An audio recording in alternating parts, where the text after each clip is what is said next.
नमस्कार दोस्तों, मैं आपका समीर सर आपके अपने YouTube channel PCS with Sameer sir पे बहुत बहुत स्वागत करता हूँ।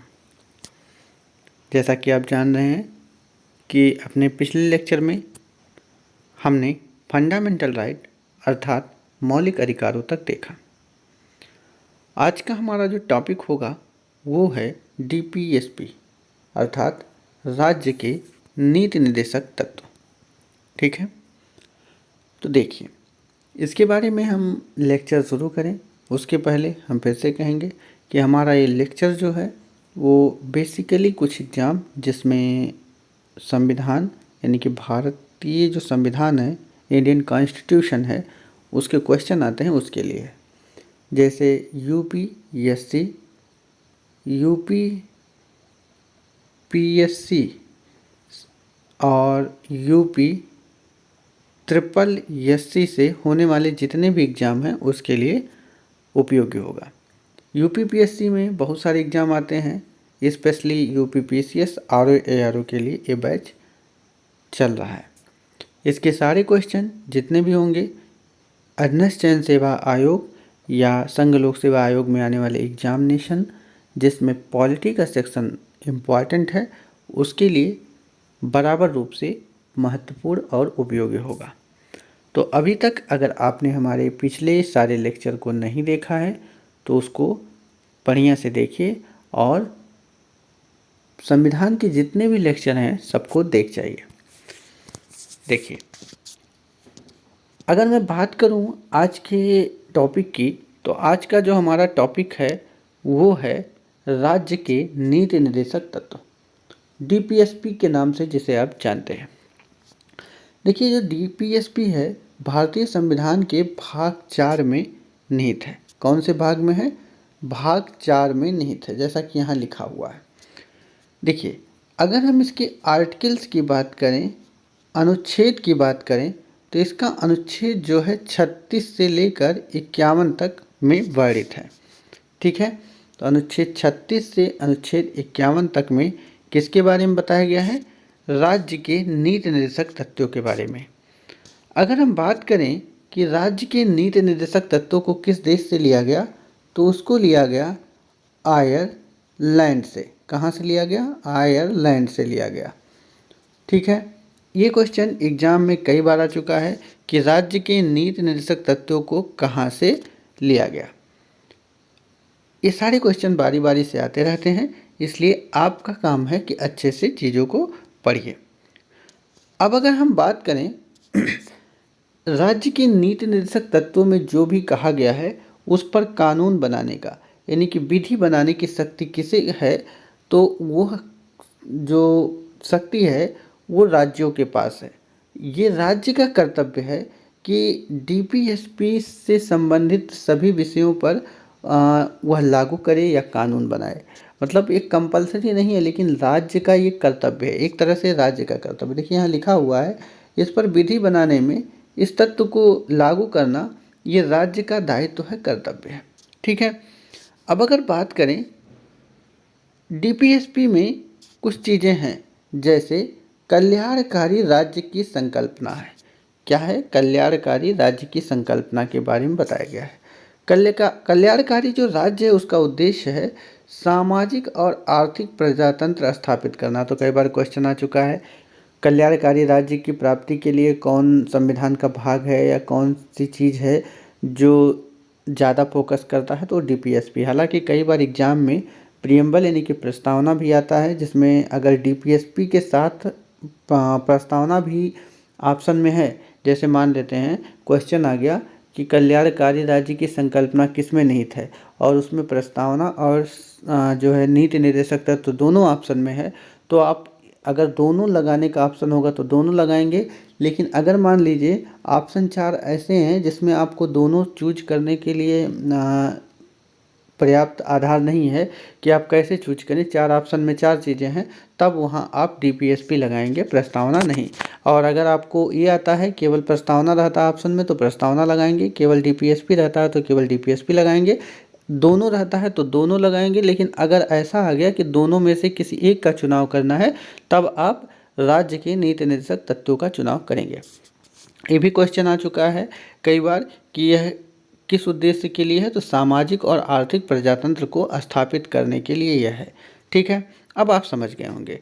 अगर हम बात करें भारत सरकार जो अधिनियम आया था 1935 में, अंतर्निष्ठ जो अनुदेश पत्र है को भारतीय संविधान में राज्य के नीति निर्देशक तत्वों के रूप में समाविष्ट किया गया। तो यहाँ लिखा हुआ है भारत सरकार अधिनियम 1935 में अंतर्विष्ट अनुदेश पत्र को भारतीय संविधान में राज्य के नीति निर्देशक तत्वों के रूप में समाविष्ट किया गया। यह प्रपत्र 1935 के एक्ट के तहत ब्रिटिश सरकार द्वारा भारत के गवर्नर जनरल और प्रांतों के गवर्नरों को जारी किया गया था। तो आप यहाँ तक समझ गए होंगे। देखिए यहाँ से बहुत सारे क्वेश्चन बनते हैं, इसलिए हम बार बार इस पर फोकस किए। अब अगर हम बात करें डीपीएसपी पे, तो डीपीएसपी के अनुच्छेदों को हम देखेंगे। देखिए आप कोई भी एग्ज़ाम दे रहे हैं, स्पेशली अगर यूपीपीएससी से कोई एग्ज़ाम दे रहे हैं, जैसे मान लीजिए आप यूपी पीसीएस का एग्ज़ाम दे रहे हैं, आरओ का एग्ज़ाम दे रहे हैं, मतलब समीक्षा अधिकारी का एग्ज़ाम दे रहे हैं, इन दो एग्ज़ाम में ये जो आर्टिकल्स हैं 36 से लेके 51 तक, इसमें से तकरीबन 2 से 3 क्वेश्चन आ जाते हैं संविधान के। ठीक है, तो अगर आपको छोटा सा वीडियो लेक्चर पढ़ने से 3 क्वेश्चन या 2 क्वेश्चन मिल रहे हैं तो इससे बड़ी बात नहीं हो सकती। स्पेशली इसमें ज़्यादातर क्वेश्चन ऐसे बनता है कि कौन से आर्टिकल में कौन सी चीज़ें पाई जाती हैं। जैसे अनुच्छेद 36 में क्या है, अनुच्छेद 37 में क्या है, अनुच्छेद 40 में किसके बारे में बताया गया है, इसके अलावा अनुच्छेद 43 में क्या है, 41 में क्या है, इस तरह से चीज़ों को पूछता है। तो आइए हम एक एक करके चीज़ों को देखते हैं। तो देखिए अनुच्छेद 36 में राज्य की परिभाषा के बारे में बताया गया है। क्या बताया गया? राज्य की परिभाषा। जब मैं आर्टिकल 12 पढ़ा रहा था, यानी कि मौलिक अधिकारों में अनुच्छेद 12 को जब मैं आपको पढ़ा रहा था, तो मैंने राज्य की परिभाषा बताई थी कि राज्य की परिभाषा में क्या क्या आता है। ठीक वही चीज़ यहाँ पर भी है। कहाँ पे? अनुच्छेद 36 में भी ठीक वही चीज़ है। तो ठीक सेम परिभाषा है जो आर्टिकल 12 में है। तो अगर आपने नहीं देखा है तो अनुच्छेद 12 को आप देख लीजिएगा। फिलहाल अनुच्छेद 36 में किसके बारे में बताया गया? राज्य की परिभाषा के बारे में बताया गया है। थोड़ा कलर चेंज कर लेते हैं ताकि देखने में थोड़ा अट्रैक्टिव लगे, अब सही लगेगा। वहीं अनुच्छेद 37 की जहाँ तक बात करें तो इसमें क्या है? देखिए, इस भाग में दिए गए उपबंधों को किसी भी न्यायालय में लागू नहीं किया जा सकता। मतलब अनुच्छेद जो 37 है ये कहता है कि जो डीपीएसपी है इसको किसी भी न्यायालय में चुनौती नहीं दी जा सकती, किसी भी न्यायालय में लागू नहीं किया जा सकता। क्या नहीं किया जा सकता? किसी भी न्यायालय में लागू नहीं किया जा सकता। फिर भी इसमें दिए गए तथ्यों को देश की शासन में मूलभूत है। मतलब इसमें जो तत्व दिए गए हैं वो देश की शासन में जरूरी हैं और विधि निर्माण में इन तत्वों का प्रयोग करना राज्य का कर्तव्य है। जब वो राज्य कानून बनाए तो उसमें इन तथ्यों को रखे। तो ये पहला चीज़ तो ये कह रहा है कि न्यायालय में लागू नहीं हो सकता। क्या नहीं लागू हो सकता भैया? जो है डीपीएसपी मतलब राज्य के नीति निर्देशक तत्व शासन करने में ये मूलभूत है। इसके अलावा इस राज्य का कर्तव्य है कि जब वो कानून बनाए तो इसको क्या करे? उसमें समाविष्ट करे। ठीक है, तो ये चीज़ आपने देखा। अब अगर हम बात करें अनुच्छेद 38 की, तो देखिए अनुच्छेद 38 में क्या है?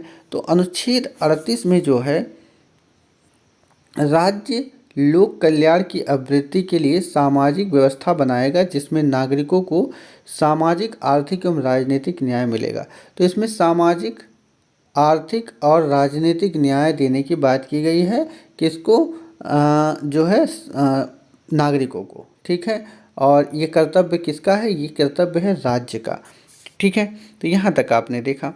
अब अगर 39 की बात करें तो इसका जो हेडिंग है वो है राज्य द्वारा अनुकरणीय कुछ नीति तत्व। ठीक है, किसके द्वारा? राज्य द्वारा अनुकरणीय कुछ नीति तत्व।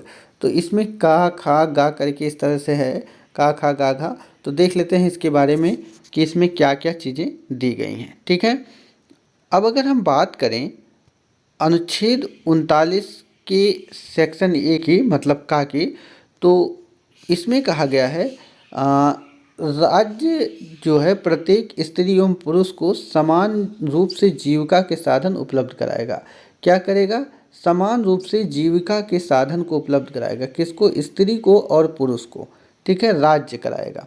इसके अलावा अनुच्छेद 39 के खा में राज्य देश के भौतिक साधनों के स्वामित्व और नियंत्रण की ऐसी व्यवस्था बनाएगा कि अधिक से अधिक सार्वजनिक हित हो सके। ठीक है। तीसरा जो है वो है राज्य इस बात का भी ध्यान रखेगा, मतलब इसके सी जो सेक्शन है 39C, उसमें कहा गया राज्य इस बात का ध्यान रखेगा कि संपत्ति और उत्पादन के साधनों का इस प्रकार केंद्रीकरण ना हो कि सार्वजनिक हित को किसी प्रकार की हानि पहुंचे। इसको आप एक एक दो बार पढ़ लीजिएगा ताकि जो है आपको याद हो जाए। घा में यानी कि चौथे पॉइंट में इसमें कहा गया है राज्य के प्रत्येक नागरिक को, चाहे वह स्त्री हो या पुरुष हो, समान कार्य के लिए समान वेतन का प्रावधान। तो क्वेश्चन आता है कि समान कार्य के लिए समान वेतन का प्रावधान भारतीय संविधान के किस अनुच्छेद के तहत आता है?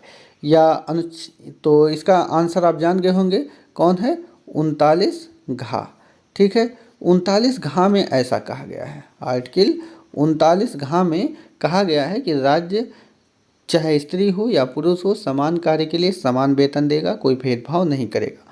तो इस तरह से क्वेश्चन आ जाता है किस आर्टिकल में ऐसा कहा गया है, या आर्टिकल 39 घा में क्या कहा गया है? तो समान कार्य के लिए समान वेतन, और एक नहीं कई बार एग्जाम में क्वेश्चन आ चुका है, करीब 10 बार। ठीक है। अब अगर बात करें अंगा, तो इसमें है राज्य श्रमिक पुरुषों और स्त्रियों के स्वास्थ्य और शक्ति तथा बालकों की सुकुमार अवस्था का दुरुपयोग ना होने देगा। ठीक है, मतलब राज्य श्रमिक पुरुष हो या स्त्री हो, उसके स्वास्थ्य और शक्ति तथा बालक जो हैं की सुकुमार अवस्था का दुरुपयोग नहीं होने देगा।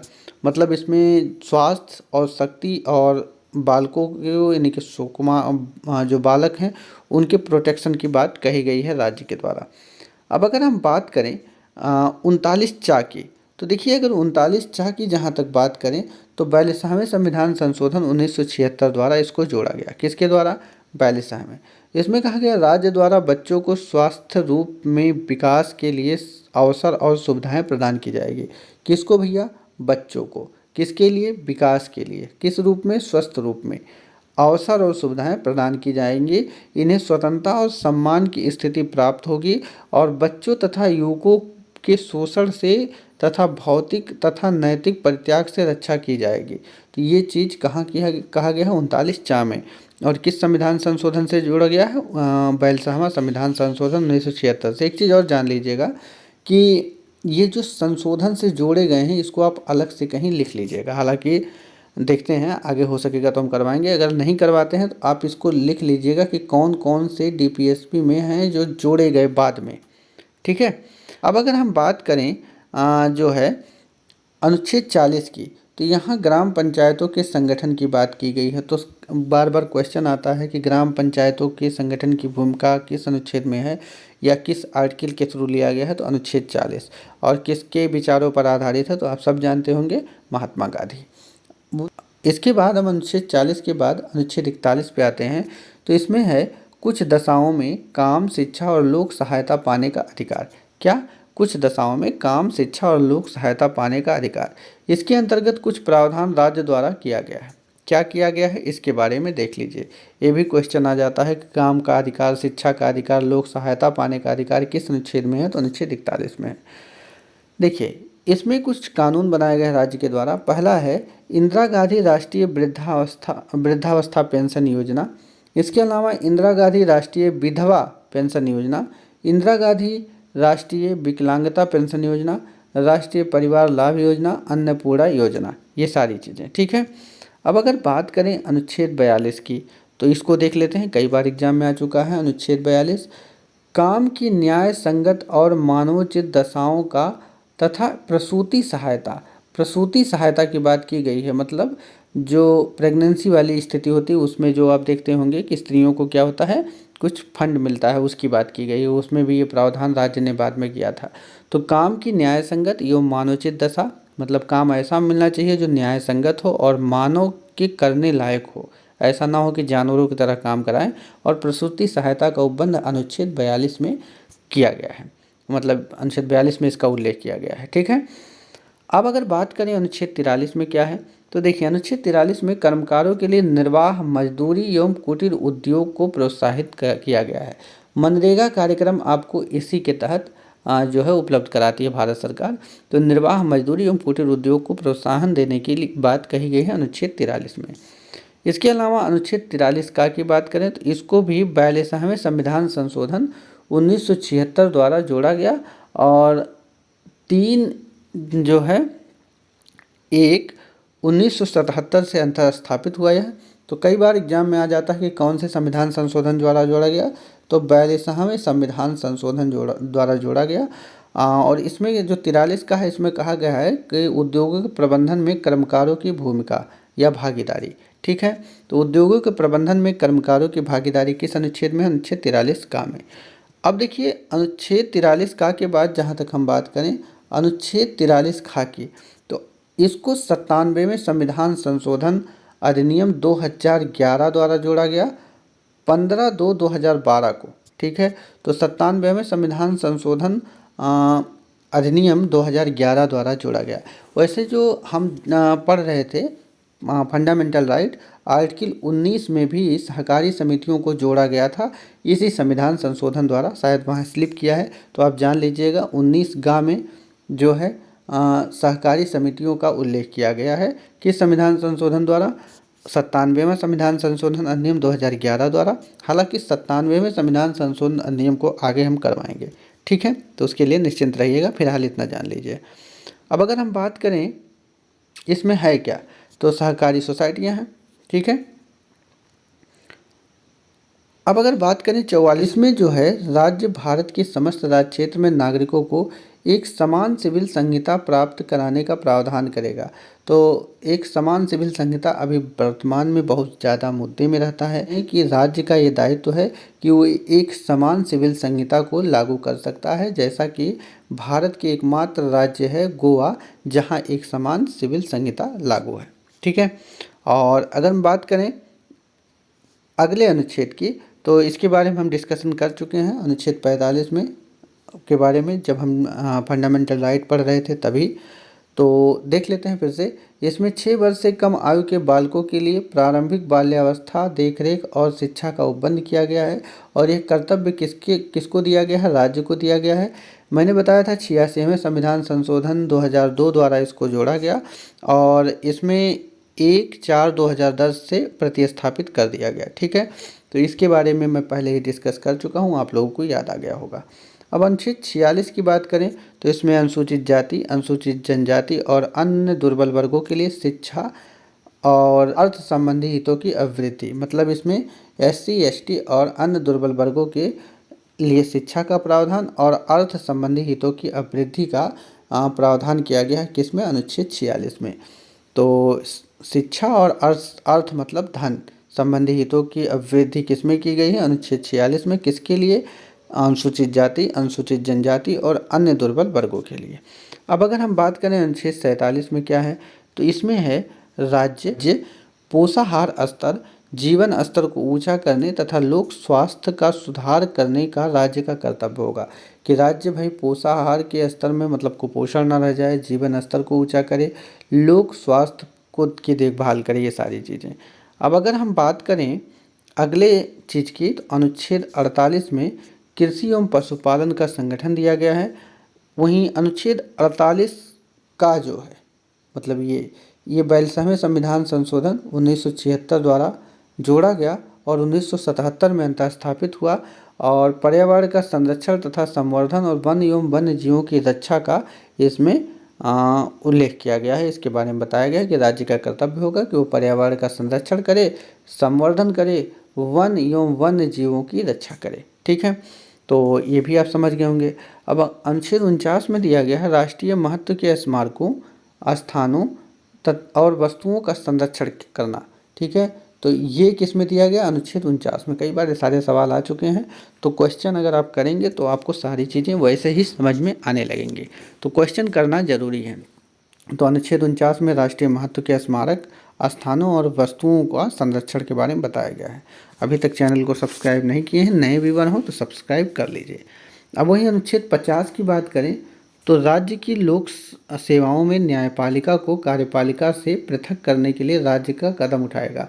मतलब अगर पूछे कि राज्य द्वारा को यह कर्तव्य यह अधिकार दिया गया है किसमें कि न्यायपालिका को कार्यपालिका से अलग रखे, तो अनुच्छेद 50 में। तो न्यायपालिका का कार्यपालिका से पृथक्करण की बात किसमें की गई है? अनुच्छेद 50 में।